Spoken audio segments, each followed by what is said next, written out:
Namo Sang Hyang Adi Budaya, Namo Buddhaya. Salam damai dan bahagia bagi kita semua.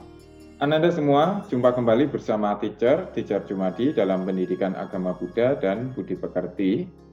Ananda semua, pada pertemuan ini kita akan melakukan pembahasan di bab tentang meditasi, yang mana di pertemuan ini kita akan membahas tentang objek meditasi, yaitu 40 objek meditasi samatha bhavana atau meditasi untuk mencapai ketenangan batin.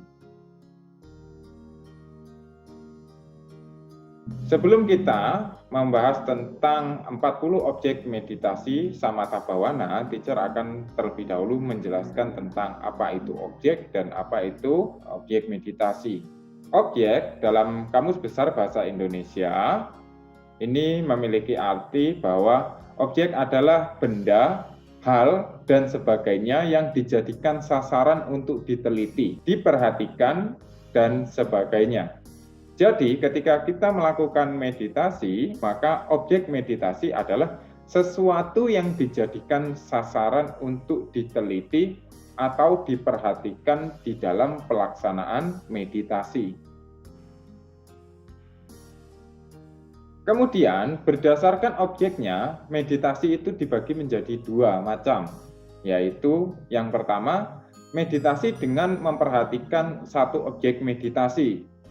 Misalnya, dengan objek meditasi anapanasati atau dengan objek kasina. Kemudian, yang kedua yaitu meditasi dengan memperhatikan atau menyadari segala sesuatu yang terjadi di sekitar atau yang terjadi pada tubuh kita. Misalnya menyadari adanya bunyi, kemudian bau yang tercium, kemudian angin yang terasa di kulit, dan mengamati apa yang disadari semua alat atau indera secara acak. Inilah pembagian meditasi berdasarkan pada objeknya, yaitu memperhatikan satu objek meditasi dan meditasi memperhatikan serta menyadari segala sesuatu yang terjadi di sekitar kita. Kemudian kita akan membahas tentang 40 objek meditasi samatha bhavana. Dalam samatha bhavana atau meditasi untuk mencapai ketenangan batin, ini ada 40 macam objek meditasi. Nah, objek-objek meditasi ini dapat dipilih salah satu yang kiranya cocok dengan sifat atau dengan pribadi seseorang, atau dengan watak seseorang, carita seseorang. Pemilihan ini dimaksudkan untuk membantu dalam mempercepat perkembangan atau pencapaian di dalam bermeditasi. Dalam hal pemilihan objek meditasi ini sebaiknya dilakukan dengan bantuan seorang guru meditasi atau guru pembimbing. Kemudian apa sajakah 40 objek meditasi samatha bhavana tersebut? 40 objek meditasi samatha bhavana itu terdiri atas yang pertama ada 10 perwujudan atau kasina. Kemudian yang kedua ada 10 wujud yang menjijikkan atau asubha. Kemudian ada 10 perenungan atau anusati, kemudian ada 4 keadaan tak terbatas atau apamana yang biasa kita kenal juga Brahma Wihara, kemudian ada 1 perenungan terhadap makanan yang menjijikkan atau aharepati kusalanya, kemudian yang selanjutnya yaitu 1 analisis terhadap 4 unsur dalam tubuh yaitu catu datu wawatana, dan yang ketujuh yaitu 4 perenungan tanpa materi atau arupa. Itu semua adalah 40 objek meditasi samatha bhavana.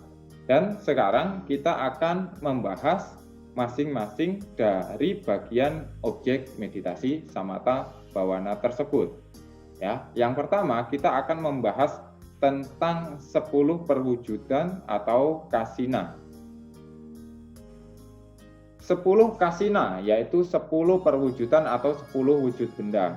10 kasina ini terdiri atas 1 patawi kasina atau wujud tanah, 2 apo kasina yaitu wujud air, 3 tejo atau teja kasina yaitu wujud api, kemudian yang keempat yaitu wayo kusina yaitu wujud udara atau angin, yang kelima nila kasina wujud warna biru, kemudian yang keenam pita kasina wujud warna kuning, yang ketujuh lohita kasina yaitu wujud warna merah, yang kedelapan odata kasina yaitu wujud warna putih, yang kesembilan aloka kasina yaitu wujud cahaya, dan yang ke-10 adalah akasa kasina wujud ruang terbatas. Nah, jadi ketika seseorang ingin mengambil salah satu dari ke-10 kasina ini, maka dia bisa mengambil salah satunya dari 10 kasina objek meditasi samatha bhawana.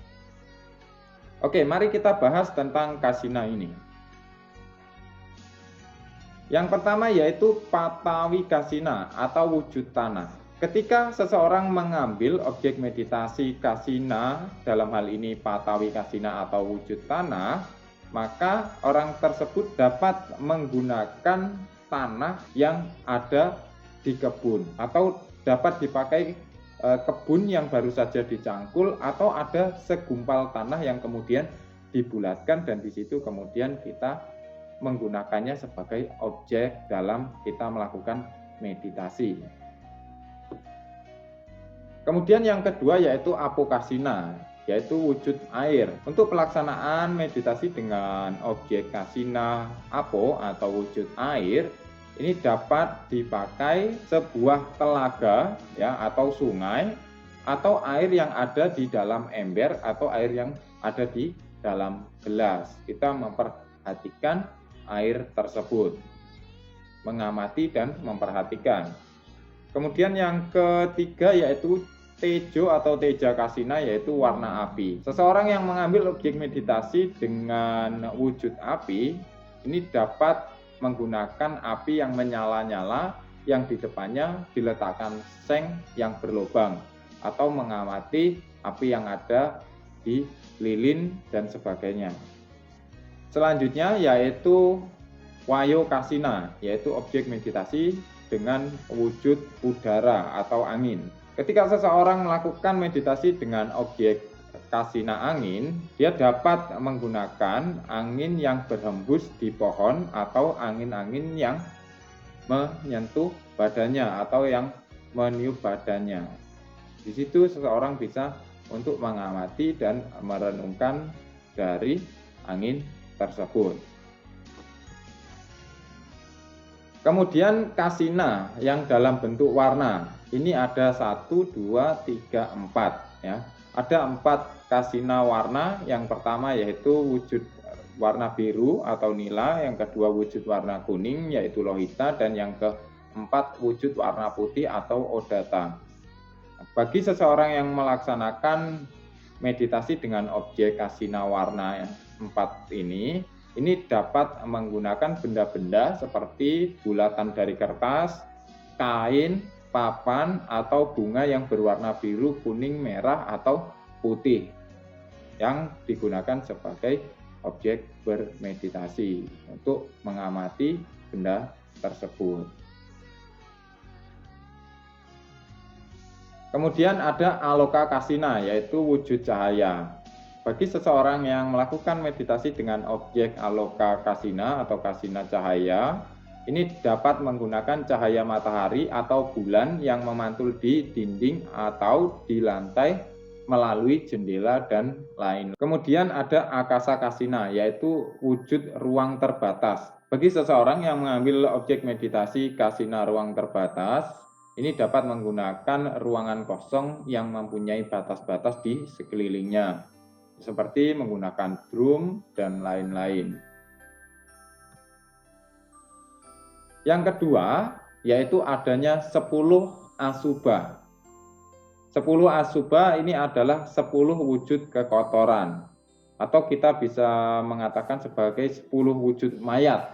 10 wujud asubha atau 10 wujud kekotoran ini terdiri dari yang pertama udumataka, yaitu wujud mayat yang membengkak.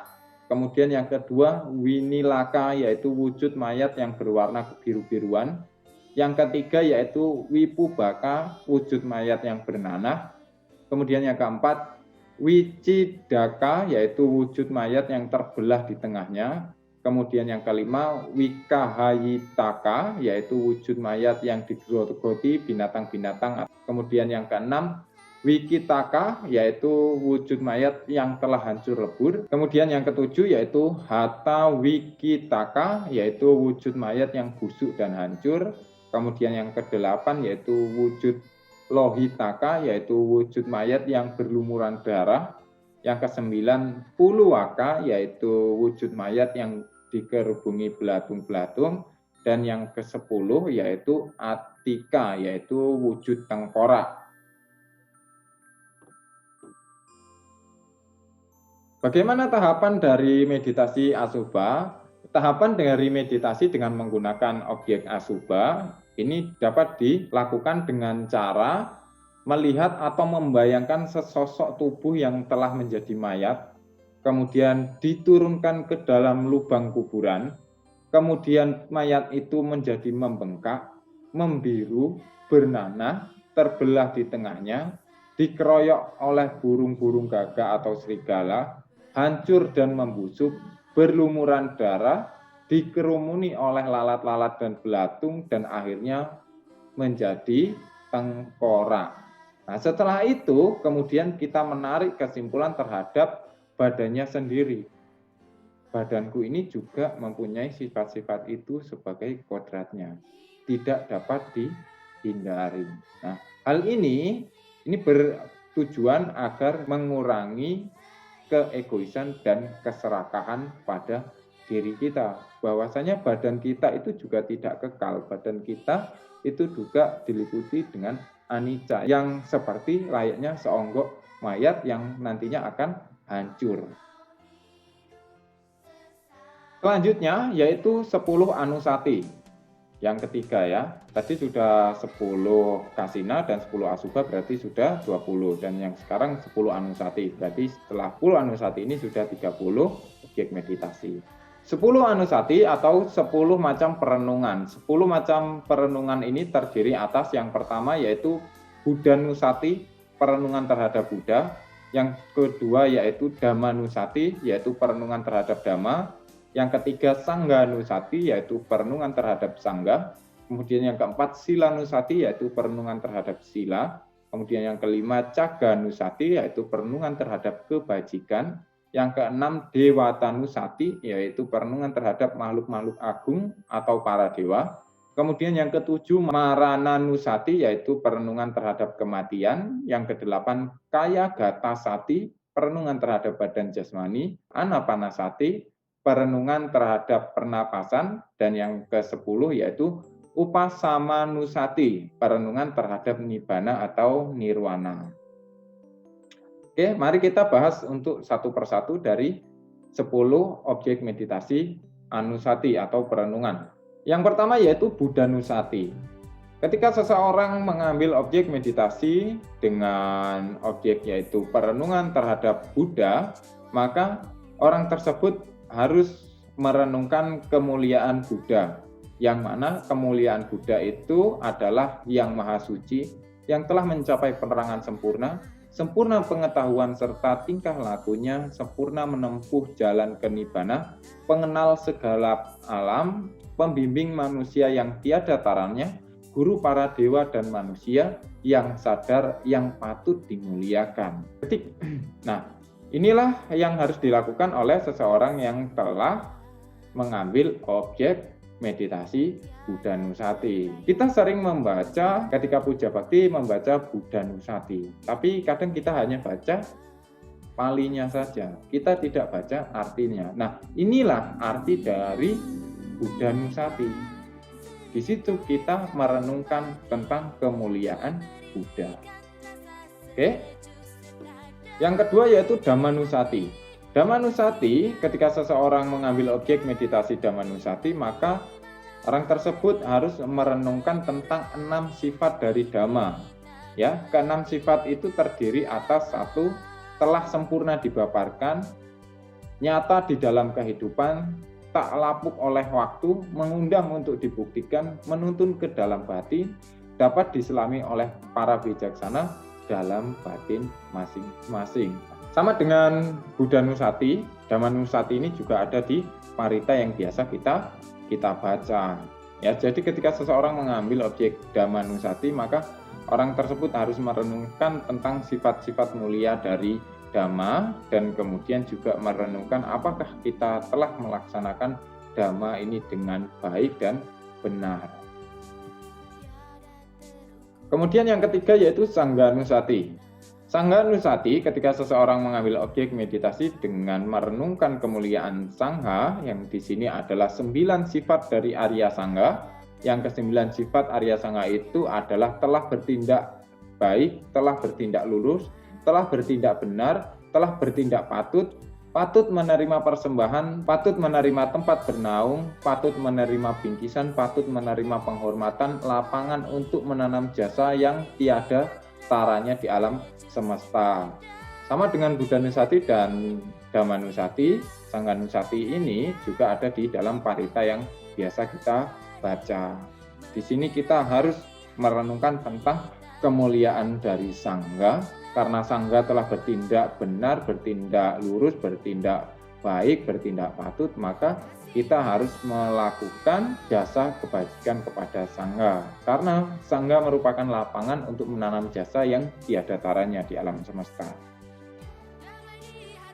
Oke, untuk yang selanjutnya yaitu Silanusati. Ketika kita mengambil objek meditasi yaitu Silanusati, maka kita harus merenungkan tentang sila yang telah dilaksanakan, yang tidak ternoda, yang dipuji oleh para bijaksana dan menuju pada pemusatan pikiran. Jadi kita harus merenungkan tentang apakah kita telah melaksanakan sila ini dengan baik. Nah, ketika itu kita juga merenungkan bagaimana pelaksanaan sila yang baik, bagaimana kemudian akibat dari pelaksanaan ini, sehingga kita kemudian menjadi orang yang memiliki sila yang teguh, dan kemudian kita yang pasti akan mendapatkan pujian dari orang-orang yang bijaksana. Dan di sini pelaksanaan sila yang baik itu adalah tahap awal untuk pelaksanaan pemusatan pikiran atau bermeditasi. Karena ketika kita melakukan pelanggaran sila, maka hal itu akan mengganggu kita dalam pelaksanaan meditasi karena kita selalu gelisah. Yang selanjutnya yaitu Caganusati. Caganusati ini berarti adalah merenungkan. Merenungkan apa? Merenungkan kedermawanan, merenungkan kebajikan dana yang telah dilaksanakan, yang menyebabkan musnahnya kekikiran atau keserakahan atau kepelitan di dalam diri kita. Selanjutnya yaitu Dewanusati. Dewanusati ini adalah kita merenungkan tentang adanya makhluk-makhluk agung atau para dewa yang berbahagia yang sedang menikmati hasil dari perbuatan baik yang dilakukannya. Kemudian kita juga merenungkan tentang bagaimana mereka bisa dilahirkan di alam dewa dengan melakukan banyak perbuatan baji atau perbuatan baik. Yang selanjutnya yaitu Marananusati. Ketika seseorang mengambil objek Marananusati, maka orang tersebut harus merenungkan bahwa suatu hari kematian akan datang menyongsong padaku dan makhluk lainnya, bahwa badan ini harus dibagi-bagi olehku kepada ulat-ulat, kutu, belatung, dan binatang lainnya yang hidup dengan ini, bahwa tidak ada seorang pun yang mengetahui kapan, di mana, dan melalui apa orang akan meninggal, serta keadaan bagaimana menungguku setelah kematian. Jadi kita harus menyadari bahwa kita itu pasti akan mengalami yang namanya kematian, ya. Kematian itu pasti akan dialami oleh kita semua. Selanjutnya yaitu Kayagatasati, ya. Kayagatasati berarti perenungan terhadap badan jasmani.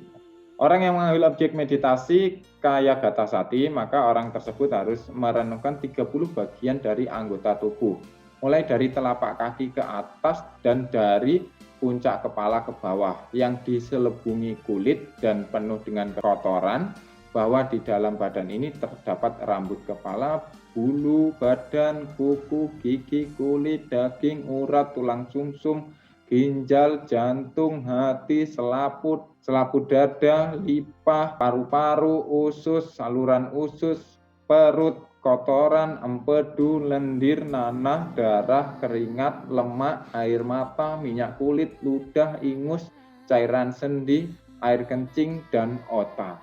Jadi kita harus merenungkan setiap detail dari bagian tubuh kita. Selanjutnya yaitu anapanasati ya. Anapanasati ini yang cenderung sering kita gunakan. Anapanasati yaitu objek meditasi dengan memperhatikan keluar masuknya nafas. Dengan sadar ia menarik nafas, dengan sadar ia mengeluarkan nafas. Ini adalah posisi duduk bersila. Ini tampak dari depan. Oke, untuk yang selanjutnya tadi sudah 30 ya. Sekarang yaitu 4 apamana. Nah, 4 apamana itu adalah 4 keadaan yang tidak terbatas.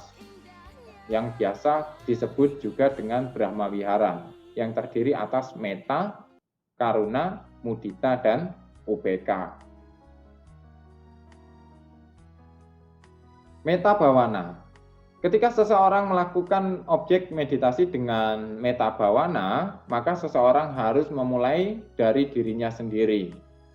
Karena ia tidak mungkin dapat memancarkan cinta kasih yang sejati bila ia sendiri memiliki kebencian dan meremehkan dirinya sendiri. Setelah itu, cinta kasih barulah dipancarkan kepada orang tua, guru, teman-teman, laki-laki maupun perempuan, semua makhluk, bahkan orang yang tidak dikenal. Ya, bahkan kepada mereka yang memusuhi kita atau kepada musuh-musuh kita. Jadi harus diawali dengan diri sendiri. Kalau dirinya sendiri saja tidak bahagia, tidak memiliki cinta kasih, ya gimana mau dipancarkan kepada orang lain atau makhluk lain. Oke, kemudian yang kedua yaitu karuna bhavana. Ketika kita melakukan objek meditasi dengan kasih sayang atau belas kasih, maka kita harus memancarkan belas kasihan kepada orang yang sedang ditimpa kemalangan, diliputi kesedihan, kesengsaraan, dan penderitaan. Ya, kita membayangkan orang-orang yang sedang menderita.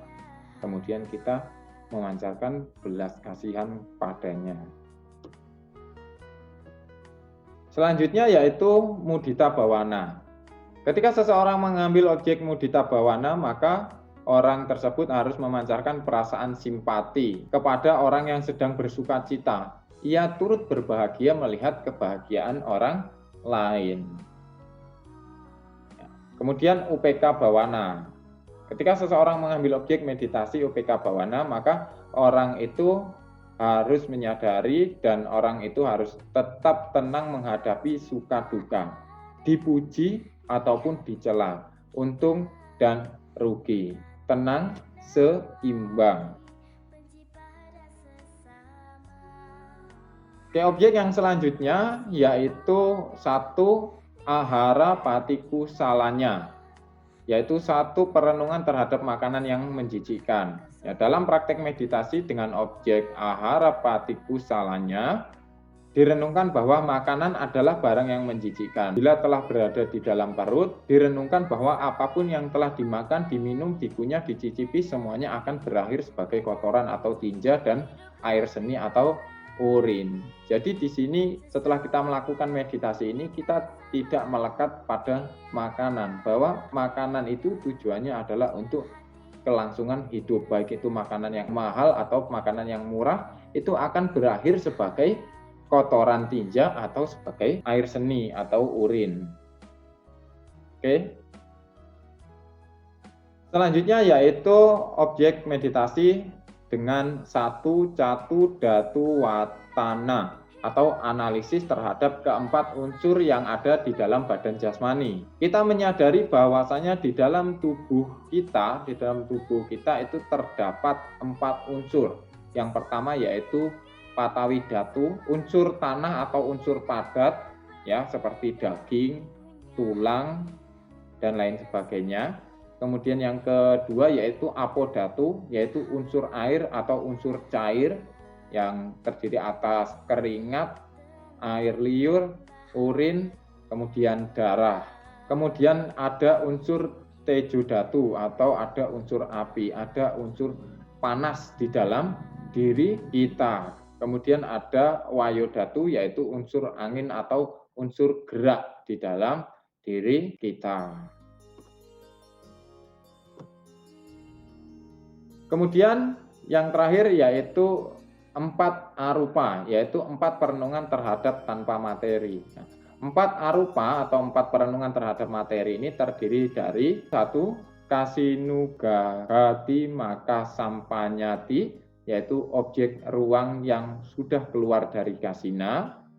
Setelah orang tersebut keluar dari kasina, kemudian orang tersebut melakukan penembusan kepada yang kedua yaitu akasana cayatana cita, yaitu objek kesadaran yang tanpa batas.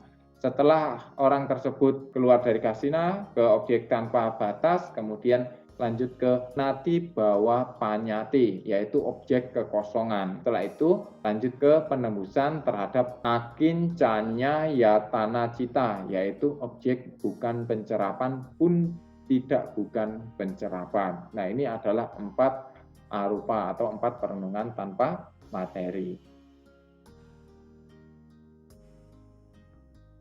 Oke, demikianlah apa yang dapat teacher sampaikan untuk pertemuan kita pada hari ini tentang objek meditasi, yaitu 40 objek meditasi samatha bhawana telah selesai teacher sampaikan. Semoga Anda semua dapat mengerti dan memahami tentang apa saja 40 objek meditasi samatha bhawana dan kemudian kita mampu gunakan dan laksanakan di dalam bermeditasi. Dan teacher akhiri dengan Sabisata Bhavantu Sukhitata, semoga semua makhluk hidup berbahagia. Sadu, sadu, sadu. Namo Sang Hyang Adi Budaya, Namo Buddhaya.